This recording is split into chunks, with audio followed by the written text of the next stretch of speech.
நீங்கள் பயப்பட வேண்டாம், உங்கள் தேவனாகிய கர்த்தர் உங்களுக்காக யுத்தம் பண்ணுவார். உபாகமம் 3:22. எதை குறித்தாவது பயப்படுகிறீர்களா? ஏதாவது ஒரு ஆளை குறித்தோ, அல்லது ஏதாவது ஒரு கடினமான வேலையை குறித்தோ, அல்லது ஒரு குறிப்பிட்ட சூழ்நிலை, உங்கள் வாழ்க்கையில் நடந்து கொண்டிருக்கிற ஒரு கடினமான சூழ்நிலையை வைத்தோ பயந்து கொண்டிருக்கிறீர்களா? நண்பரே, அப்படியானால் தேவன் உங்களோடு தான் பேசிக்கொண்டிருக்கிறார்.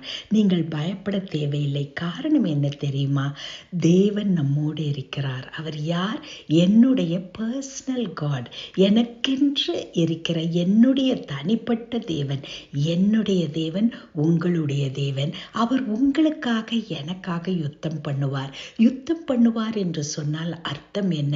எதை குறித்து நாம் அதிக கவலையோடு மன அழுத்தத்தோடு காணப்படுகிறோமோ அந்த காரியத்தை அவர் கரத்தில் எடுத்து அவர் நம்மை முழுவதும் நிறைவாக நடத்தி வெற்றி பெற செய்வார். அன்பின் பரம தகப்பனே, நீர் என்னுடைய தேவன். எனக்காக நீர் யுத்தம் பண்ணுவீர். எனக்காக காரியத்தை செய்து முடிக்க எனக்கு பலனையும் சக்தியும் ஞானத்தையும் கொடுப்பீர். உமக்கு நன்றி ஐயா. இயேசு கிறிஸ்துவின் மூலமே. ஆமென்.